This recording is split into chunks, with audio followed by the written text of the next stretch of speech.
एक इतना गरीब लड़का था कि वह हर रोज खाने के लिए भटकता था और कहीं ना कहीं से खाना इकट्ठा करता था, पर हर रोज उसका खाना गायब हो जाता था। एक दिन उसे पता चला कि एक चूहा उसका खाना चुराता है।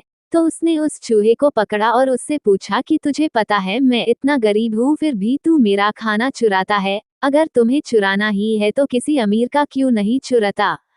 तो वह चूहा बोला कि तेरी किस्मत में कुछ ही चीजें लिखी है वही मिलेगा, भले तू कितनी ही कोशिश कर ले, भले तू कितना भी इकट्ठा कर ले, उसे अपने पास नहीं रख सकता। यह जानकर लड़का बहुत शौक हुआ कि ऐसा कैसे हो सकता है।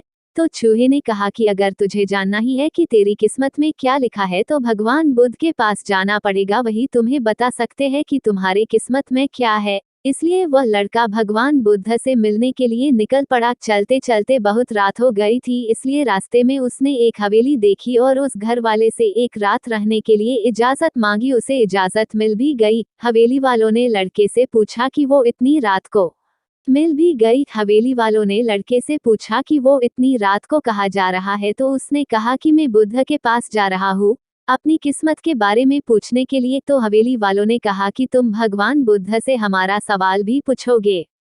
हमारी एक 16 साल की लड़की है जो बोल नहीं सकती है, तो क्या करे जिससे इसकी आवाज आए। उस लड़के ने कहा जरूर पूछूंगा आपका सवाल, और उसने उनको धन्यवाद कहा और सुबह वहां से निकल पड़ा।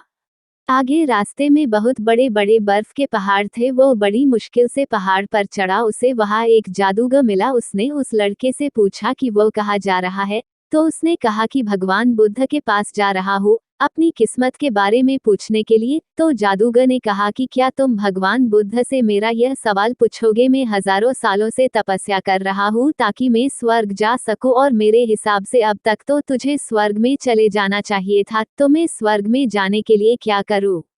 लड़के ने कहा कि ठीक है, मैं आपका सवाल बुद्ध से पूछता हूँ। उस जादूगर के पास एक छड़ी थी। उस छड़ी की मदद से उस लड़के को बर्फ के पहाड़ के उस पार पहुंचा दिया।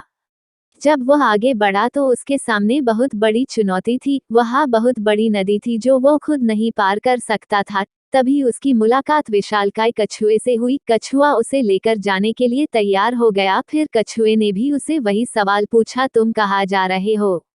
तो उसने सब बताया। तो कछुए ने भी एक सवाल पूछने के लिए कहा, मैं 500 सालों से ड्रैगन बनने की कोशिश कर रहा हूँ पर अभी तक नहीं बन पाया, तो मैं ऐसा क्या करूँ जिससे मैं ड्रैगन बन जाऊँ। लड़के ने कहा, मैं आपका सवाल जरूर पूछूंगा। कछुए ने लड़के को अपनी पीठ पर बिठाया और नदी के उस पार पहुंचाया। आखिरकार लड़का भगवान बुद्ध के पास पहुंच गया। वहां बहुत सारे लोग थे। बुद्ध ने कहा, एक व्यक्ति के केवल 3 सवालों के जवाब दूंगा।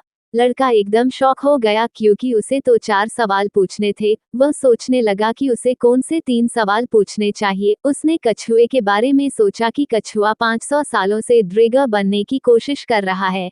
जादूगर 1000 साल से स्वर्ग जाने के लिए तपस्या कर रहा है, और वो लड़की बिना बोले कैसे पूरी जिंदगी निकल सकती है। फिर खुद के बारे में सोचा कि मैं तो सिर्फ गरीब हूँ, मैं तो मांग कर भी अपनी जिंदगी गुजार सकता हूँ, पर कछुआ, जादूगर और लड़की की परेशानियां तो मेरी परेशानियों से बहुत बड़ी है। तो लड़के ने उनके 3 सवाल भगवान बुद्ध से पूछे। बुद्ध ने जवाब दिया कि कछुआ 500 सालों से ड्रैगन बनने की कोशिश कर रहा है पर अपने कवच को छोड़ने के लिए तैयार नहीं है।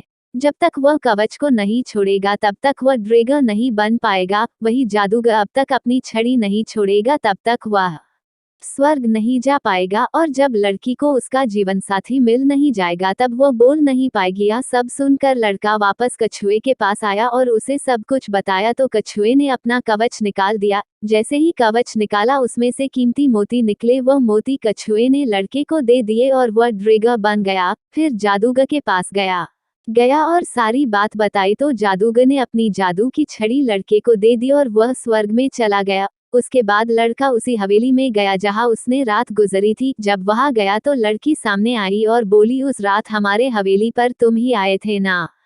इस तरह लड़के को पैसा, पावर और एक खूबसूरत जीवन साथी मिल गई। जीवन में कुछ पाने के लिए कुछ देना पड़ता है।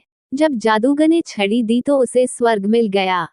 वैसे ही जीवन में कुछ बड़ा करने के लिए अपने कंफर्ट जोन से बाहर आना होता है। पानी का जहाज सबसे ज्यादा किनारे पर ही होता है, पर जहाज किनारे के लिए नहीं बना है, वो बीच समुंदर में लहरों को चीरते हुए आगे बढ़ने के लिए बना है, इसलिए जीवन में कुछ बड़ा करने के लिए रिस्क तो लेना ही पड़ेगा और सफलता पाने के लिए अपने कंफर्ट जोन से बाहर आना पड़ेगा। Thanks for watching. Please like, share and subscribe.